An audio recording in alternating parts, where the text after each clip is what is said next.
Olá, amigos, estamos de volta para mais um episódio da série Pelos Caminhos do Evangelho. Hoje, quebrando um pouquinho a rotina, nós temos feito episódios quinzenais, mas por conta da festividade da Páscoa que comemoramos nesse final de semana, gostaríamos de trazer aqui algumas reflexões espíritas e cristãs a respeito da Páscoa e a respeito do que ela representa para nós. Bem, para entendermos melhor essa festa, precisamos voltar um pouco no tempo e constatar que ela antecede o próprio cristianismo. A Páscoa era uma das três principais festas da cultura judaica. Naquela cultura, essas festas, as maiores festas, assim como as menores, tinham um papel primordial, que era o de relembrar ano após ano o povo a respeito dos momentos ou dos marcos mais importantes da história daquela nação. Relembrar as gerações novas de todas as lutas e esforços das gerações anteriores no processo de formação daquela nação, daquela grande família. E a Páscoa estava associada a um dos momentos mais marcantes da história do povo hebreu, que é a libertação da escravidão no Egito. Após 400 anos, Moisés vem e inicia o êxodo em direção à terra prometida. E na simbologia da Páscoa, um dos símbolos mais importantes é o símbolo do cordeiro, puro, imaculado, que foi sacrificado, que foi imolado na noite anterior ao início do êxodo, como a representar o sustento para o povo que estava para iniciar uma grande caminhada, uma grande jornada.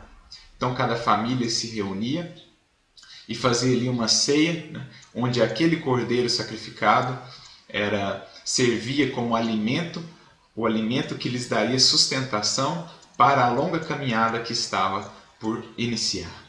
Na simbologia cristã, o símbolo do cordeiro é ressignificado e é associado ao próprio Cristo, ou seja, aquele que deu a vida por nós, nos preparando para um novo êxodo, para uma nova jornada, libertando-nos de uma escravidão, de uma outra escravidão, uma escravidão mais profunda.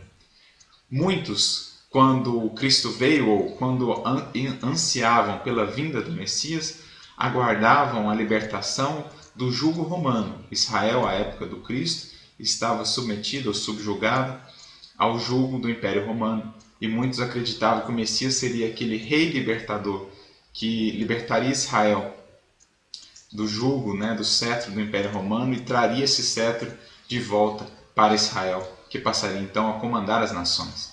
Mas o Cristo vem nos libertar de um jugo ou de uma escravidão mais profunda, mais complexa. E é Ele mesmo quem vai nos dizer qual é essa escravidão, em um diálogo que Ele tem com os fariseus, que está narrado no Evangelho de João, no capítulo 8, versículos 32 a 36, que nós vamos ler aqui agora. Diz o Cristo: "E conhecereis a verdade, e a verdade vos libertará." Responderam-lhe: "Somos descendência de Abraão e nunca nos tornamos escravos de ninguém. Como tu dizes que sereis livres?" Respondeu-lhes Jesus: "Amém, amém vos digo que todo aquele que pratica o pecado é escravo do pecado. O escravo não permanece para sempre na casa, o filho permanece para sempre. Se, portanto, o filho vos libertar, sereis realmente livres." Então aqui o Cristo deixa claro de qual escravidão ele vem nos libertar. A escravidão do pecado. E o que é o pecado? O que significa isso? Essa palavra que ao longo dos séculos adquiriu uma conotação muito forte e mesmo um pouco diferente da conotação original.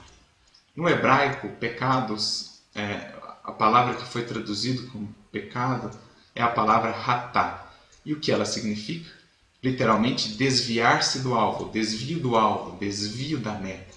Ou seja, existe uma meta a ser seguida, existe uma orientação a ser seguida. Quando nos desviamos dessa orientação, entramos ou incorremos em pecado. Ou seja, que orientação é essa? Essa orientação é a lei divina. A meta a ser atingida é a vivência de acordo com a lei divina. Quando nos desviamos dessa lei, estamos em pecado. E esse pecado traz algumas consequências dolorosas para nós. Por isso Cristo diz: aquele que peca é escravo do pecado. Quando nos desviamos da lei divina, geramos em nós e ao nosso redor infelicidade, sofrimento, desarmonia. É justamente isso que está lá na questão 614 do Livro dos Espíritos. O homem só é infeliz quando se afasta da lei natural ou da lei divina. Então, como Cristo vem nos libertar do pecado? Ensinando-nos a viver de acordo com a lei divina. Ou seja, ensinando-nos a praticar a lei divina em cada um de nossos atos, gerando então harmonia, paz e alegria a partir de nossas ações. Então percebemos que o maior sacrifício do Cristo não é a morte na cruz, ou seja, não é a sua morte em si. Temos ali o coroamento de toda uma vida de sacrifício, ou seja, uma vida mostrando-nos que para viver de acordo com a lei divina, precisamos aprender a sacrificar o nosso egoísmo, aprender a sacrificar o nosso orgulho, ou seja, aprender a doar de nós mesmos, aprender a servir. Esse é o grande sacrifício que Cristo veio nos ensinar, né? A sua libertação não é uma salvação gratuita que simplesmente nos transporta para o fim do processo. Não, ele nos apresenta o caminho até essa libertação. É como o êxodo, né? O êxodo é um processo, uma caminhada, para que cheguemos à terra prometida, que é uma condição espiritual de paz e de plenitude interior. É preciso que caminhemos pelos desertos da vida, pelas dificuldades da vida. Por isso Cristo é um modelo que nos ensina como viver de acordo com a lei divina e o guia que nos ensina como trilhar todo esse processo até a terra prometida, ou seja, até a conclusão desse êxodo. Por isso, então, o Cristo é associado ao o Cordeiro que se sacrificou e que marca o início de um novo êxodo para a humanidade de uma maneira geral e para cada um de nós em particular. O êxodo em que vamos nos libertar, deixar a escravidão no Egito e passar a buscar ou a caminhar em direção à liberdade na terra prometida, ou seja, isso tudo se passando dentro de nós. É uma viagem interior, uma libertação das nossas próprias imperfeições e das consequências negativas que essas imperfeições nos trazem. Por isso, quando João Batista vê Jesus, ele diz: eis o Cordeiro de Deus, aquele que remove o pecado do mundo. Ou seja, não que Jesus venha e limpe todos os pecados e limpe todas as nossas imperfeições num ato milagroso. Não, ele vem e nos mostra como viver, como conquistar essa nossa própria liberdade e como nos desvencilharmos do pecado, dos nossos equívocos e das consequências negativas que esses equívocos nos trazem. Então, essa é a mensagem, a relação da Páscoa cristã com a figura do Cordeiro, né? Com a figura do Êxodo que está lá no Antigo Testamento, que já existia na Páscoa judaica.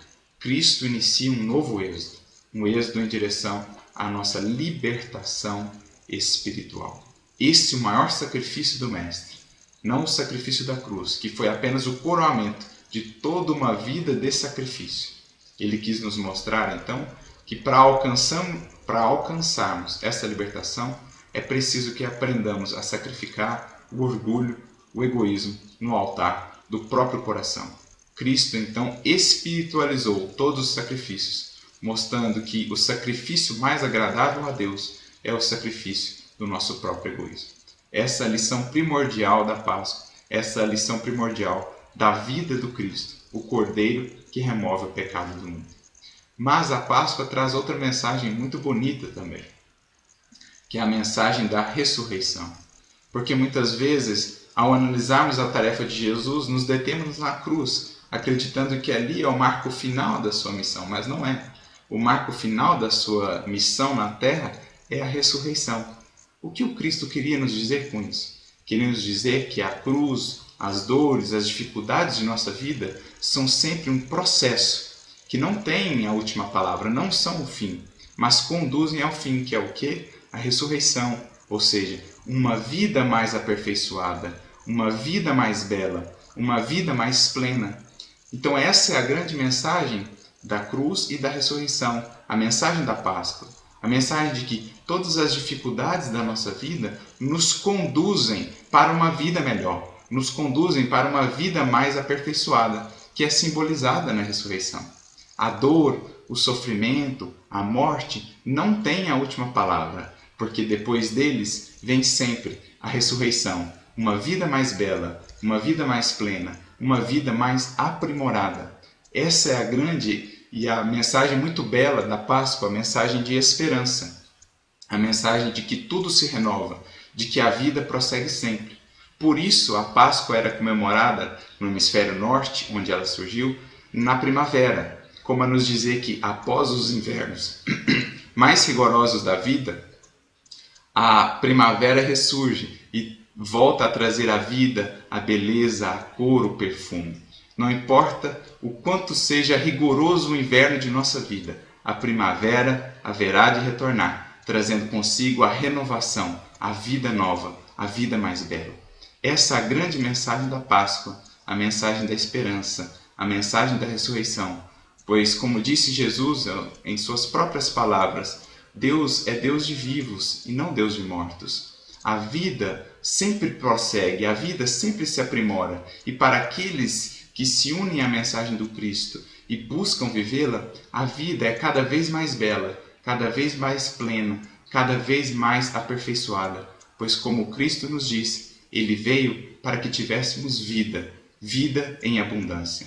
Então a mensagem, a grande mensagem da Páscoa, não é só a mensagem da cruz, não é só a mensagem das dificuldades que todos teremos nesse processo de libertação, mas sim a mensagem de que após a cruz vem a ressurreição, de que após qualquer dificuldade na nossa vida, vem uma vida mais plena, uma vida mais abundante, se soubermos vivenciar a dificuldade com confiança e com resignação.